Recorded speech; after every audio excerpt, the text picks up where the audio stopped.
It's probably no secret to you at this point that I absolutely love these 1990s GM full-size trucks. Be it the pickups or the Tahoes or the Suburbans, they're just the best vehicles ever made. They look amazing, they're super comfortable, they're dirt simple and incredibly reliable. But when it comes to the king of them, well, this is it, the Suburban 2500. Now, what are we looking at? Well, this is what they call a GMT 400, and GMT 400 was the internal code for this generation of full-size General Motor vehicle. Now, this one is a GMC Suburban, and you're probably thinking, not a GMC Yukon? No, back in the day, you had Chevrolet Suburbans and GMC Suburbans. Kind of a marketing disaster, if you ask me, but largely the same vehicle with some different styling and interior tweaks. Now, this one is a GMC truck, and that is one of the coolest things about these older models.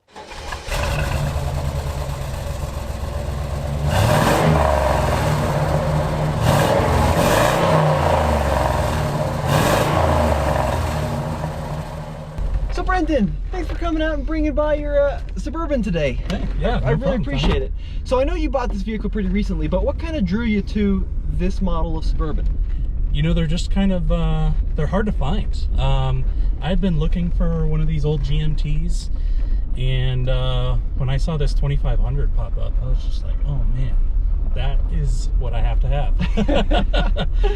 No, totally. And you know, the funny thing about these, right, is the half tons, the 1500s, they're everywhere, right? And they're like $3-4 grand everywhere. But the 2500s are pretty darn rare. Yeah. Yeah, in my search, I'd been looking for one for a few months, for like a good one, and this was the first 2500 I had seen. So I knew it was something rare. I don't know how rare they are, but I hadn't seen them before. Totally. Now this one has 160,000 miles, which is actually pretty darn low for this era of vehicle.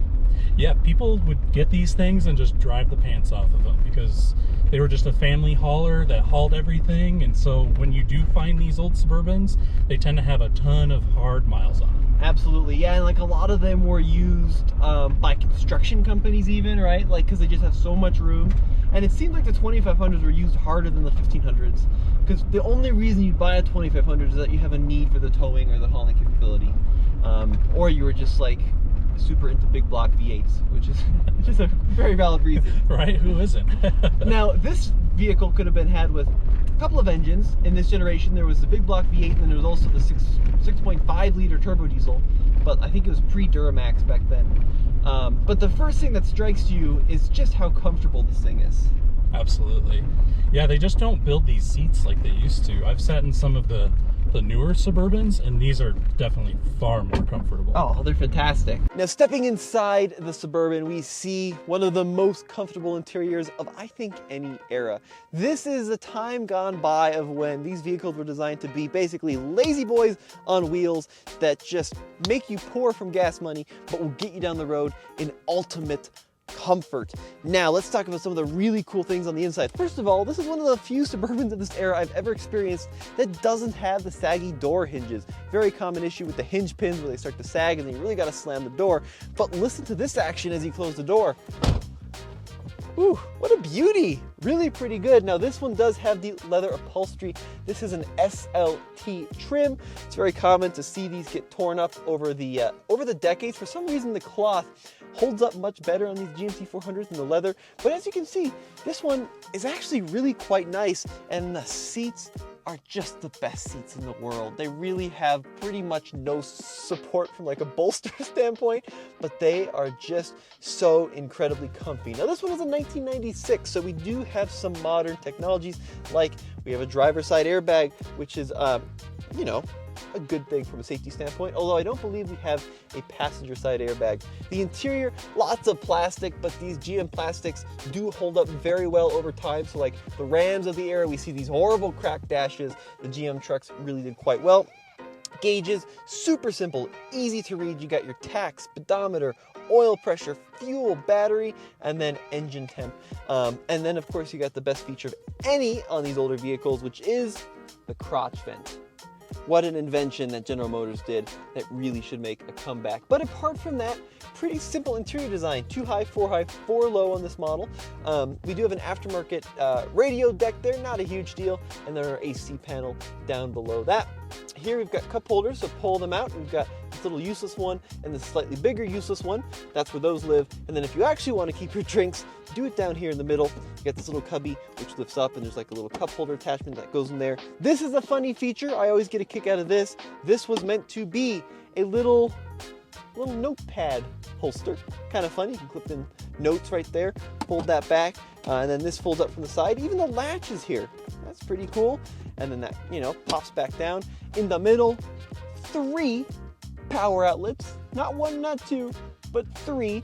And then up on the dash, we have more useless cup holders from a passenger side perspective. So you don't get an airbag in this, but you do get your big gulp in your crotch when you accelerate even a little bit too hard. But apart from that, a great place to spend time.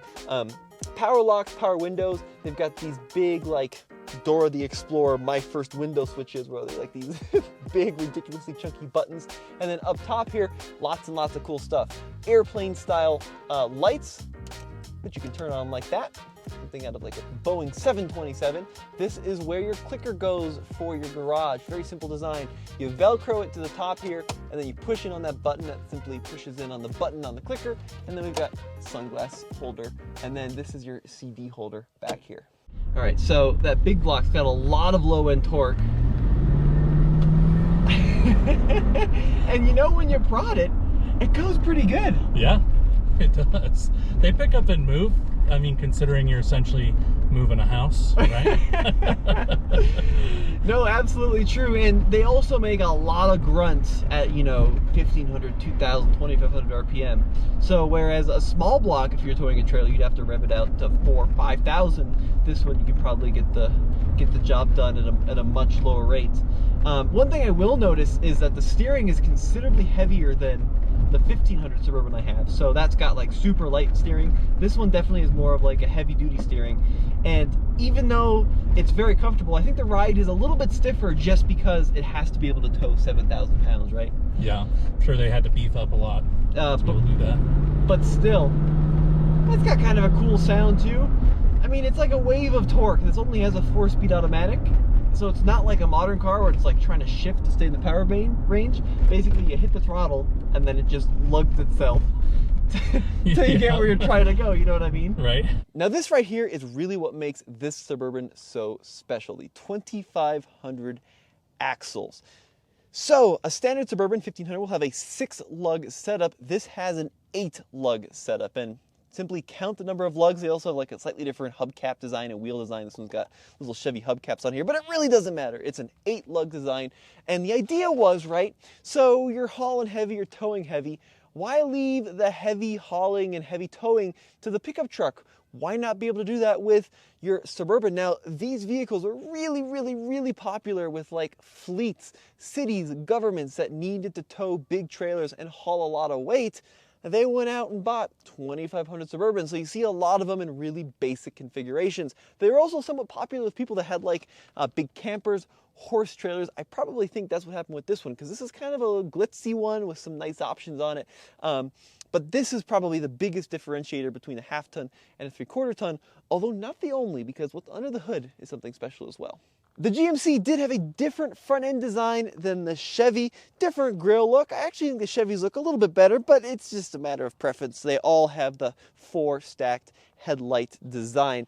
Now, let's talk about that engine, because this is something really special. The vast majority of Suburbans of this era are going to have a 5.7 liter V8, the small block Chevy fuel injected, and that's because, of course, they're 1/2 ton Suburbans. But this 2500, well, this has the big block, the L29, 7.4 liters, over 450 cubic inches of America. You're probably expecting like 500 horsepower, but you gotta remember this was 1996, and this was an engine designed to last a super long time and be fairly understressed. This was like the definition of the no replacement for displacement. So while a 1/2 ton engine probably made right around 250 horsepower, this one only made like 290 horsepower. So it wasn't a huge bump from going from the 5.7 to the 7.4. except when you look at torque, because 290 horsepower, but 410 pound-feet of torque, which was really quite a lot. Now, big block V8s are really becoming a thing of the past in 2022. We've got emissions requirements, we've got CAFE requirements, and both of those things just don't align with 7 liters of fun. But the advantage of these is if you needed to tow a trailer for a long amount of time, they just kind of trundle along getting 8 to 10 miles per gallon until they run out of gas from the 42 gallon fuel tank. So one of the coolest parts about this era of Suburban, the barn doors. Now, some of them had like the lift gate. I think that was pretty rare. Let me know in the comment section below. And I typically see those, like, I think on the Tahoes may have had the lift gate. Whatever. The barn doors are really cool. And I love the way that GM actually kind of did this rounded glass at the top. It looks very kind of 1990s retro futuristic, and it's just a great look, especially in black, how it's kind of one continuous line to the side windows. Well, let's go ahead and open up the rear gate. So you got a handle back here, and then the barn doors swing open. And I don't know if you can see this over here, Cole, but there's actually this little sticker that says to open the door fully, have door open part of the way, and then you basically pull on this little check strap, and check this out. That'll allow you to open the door completely to the side. So if you had like really big items you were trying to get into the rear of this vehicle, you could do it that way. Now to open this door, there's a little handle here, and I love these old trucks, but I don't know if I've ever seen one of these handles that works the way it's supposed to work. You either gotta like yank on them, or you gotta do this thing where you push in on the door to open them. Half the time they don't work at all, but you know, General Motors was still working on some stuff back in the day. They're not perfect, they're not perfect. Now this door will do the same exact thing. So move the little check strap, and then check this out. Look at that access. Truly incredible. A couple of funny things in the rear.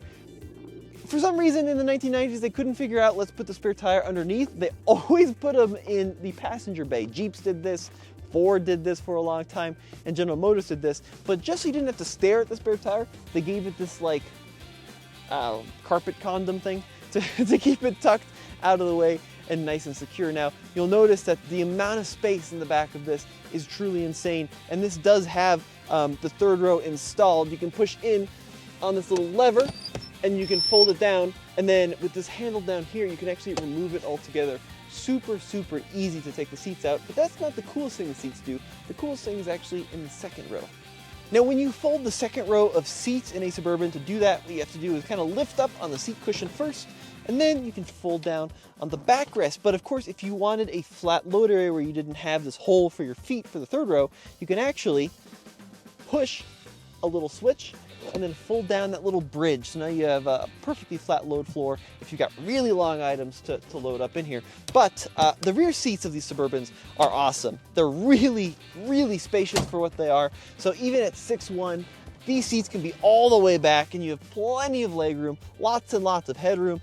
You've got these little headrests, which will do practically nothing in the event of an accident, even if they do come up a little bit like that. And then GM was really big on air vents back in the day. They just lots of weird placement of air vents. So you got the ones in the ceiling, you got ones also in the ceiling over here, you got ones in the ceiling again for the third row. Just lots and lots of air vents, and lots of like little storage nooks and places to put things. So you got this one right here for your Bible and your 22 if you're in Texas. You got to pull this down. You got this little thing. I don't know what this is for, but you know, it's there.